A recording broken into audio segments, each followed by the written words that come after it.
Hi guys, mag-harvest tayo ng kalabasa guys. Ito tayo guys, oh. Ayan. Oh, tingnan nyo guys.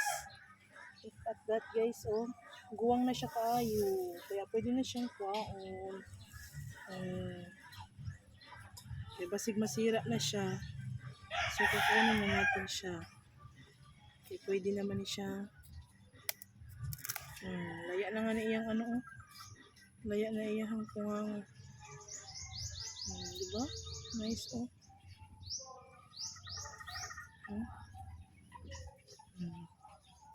Yay, labo daw ni kaayo. Kaya gugulayan natin siya for our ulam. Kaya, so let's go guys.